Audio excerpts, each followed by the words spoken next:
Some prayers are loud, spoken with urgency and tears. Others are quiet, barely more than a whisper offered at the end of a long day. But sometimes, in two different places, two people pray the same prayer on the same night, without knowing that God is already arranging the answer. Kavuli had never imagined that her life would eventually lead her to Japan. At 40 years old, she was a successful businesswoman in Nairobi, known among her friends for two things: her determination and her independence. She owned a small but thriving boutique that specialized in imported goods, unique fabrics, accessories, and handmade items that stood out from the mass-produced products filling most shops. For years, she had sourced her inventory through middle suppliers, but eventually, she realized something important. If she wanted her business to grow, she would need to travel herself. And so, after months of research and preparation, Kavuli booked a flight to Tokyo. It was her first time in Japan.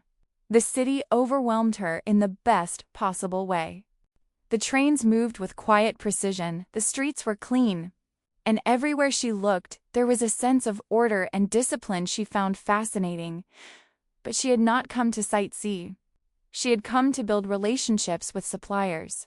For 3 days, she moved from meeting to meeting, visiting textile markets and specialty shops. By the evening of the 4th day, she was exhausted. That night, she returned to her small hotel room in Tokyo, kicked off her shoes, and sat down near the window overlooking the glowing city. She had built her business with years of hard work, but there was one area of her life she rarely spoke about: marriage. Not because she didn't believe in it, but because somehow it had never happened. She had dated in her 30s, a few promising relationships, but none had lasted. At first, she thought she had simply been unlucky. Later, she began to believe something else.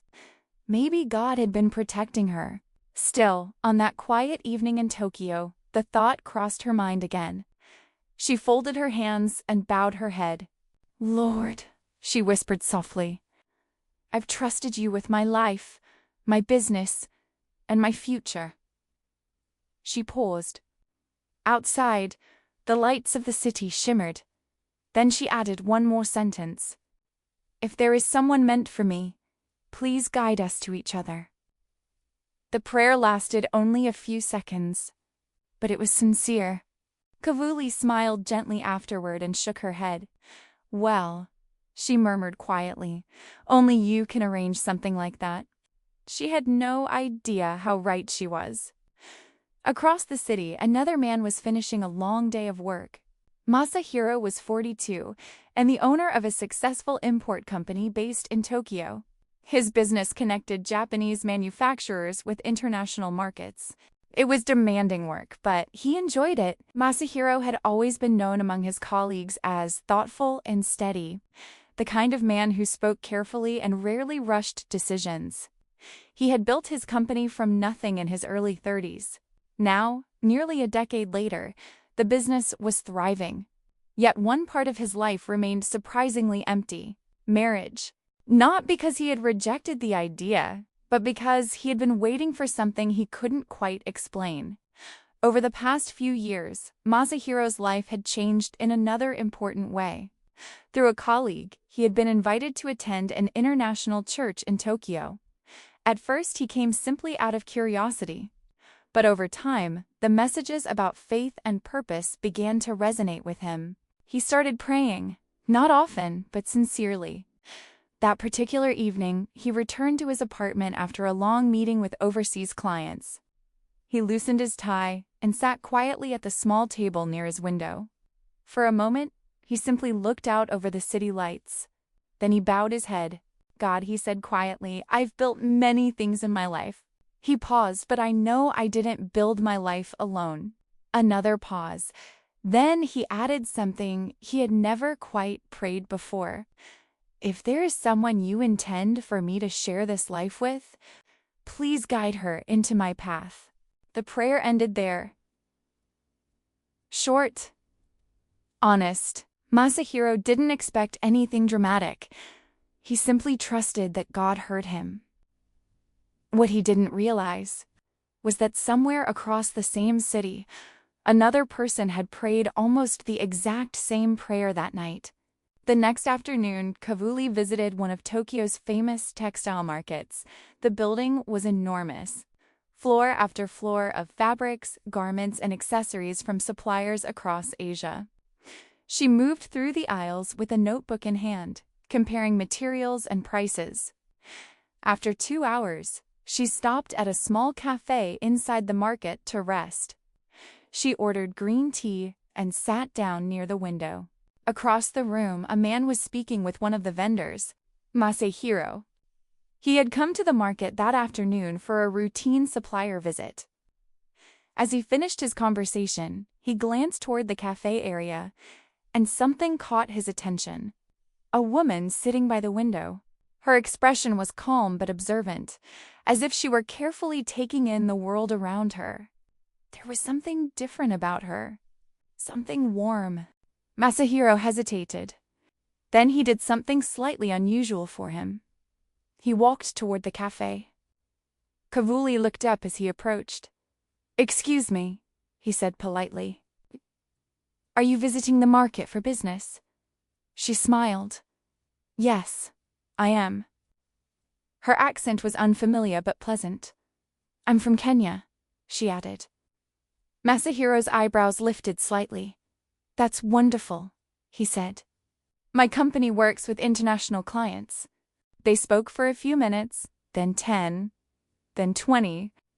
What had begun as a polite exchange between two strangers in a textile market cafe had, somewhere in the space of 20 minutes, become something else entirely. Neither of them could have explained exactly when it shifted.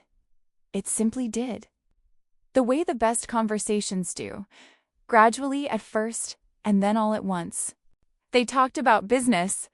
Kavuli told him about her boutique in Nairobi, the way she had started with a single shelf of imported scarves and slowly built it into something she was genuinely proud of. Masahiro listened with the particular attention of someone who understands what it costs to build something from nothing. "You came all this way alone?" he asked. "I always travel alone for business," she said. Then she laughed softly. "My friends think I'm strange for it. They say I should bring someone. And what do you say?" She considered this for a moment. "I say that I haven't yet met the right person to bring." Something about the way she said it, lightly, without self-pity, as if it were simply a fact about the world rather than a wound, made Masahiro look at her more carefully. He told her about his import company, about the early years of building it when the offices were a single room and he answered every email himself. About the moment it became something real, not just a dream, but an actual functioning business that employed people and reached markets he had once only read about. Kavuli listened the same way he had listened to her, fully, unhurried, as if the market, the vendors, the noise of commerce happening all around them had simply ceased to exist. They talked about Japan and Kenya, about the strange experience of building a life in a country not entirely your own, or, in Masahiro's case, building a business that stretched far beyond the country he knew, about faith. Kavuli mentioned her church in Nairobi almost in passing, a Wednesday Bible study she had attended for years, the community that had become like family. Masahiro's expression changed.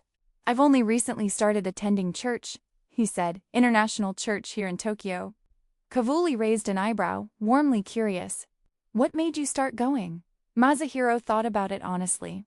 "I had built a lot," he said quietly, "but I kept feeling like something was missing. And someone suggested that maybe the something wasn't a thing. Maybe it was a person." Kavuli was quiet for a moment. Then she smiled, the kind of smile that recognizes something familiar. "Yes," she said simply. "That's exactly how it starts." It was somewhere in the middle of that conversation, when the green tea had gone cold and neither of them had noticed, that Kavuli said the thing that changed the temperature of the room. "This is funny," she said. "What is?" "Last night I prayed that God would guide the right person into my life." Masahiro blinked.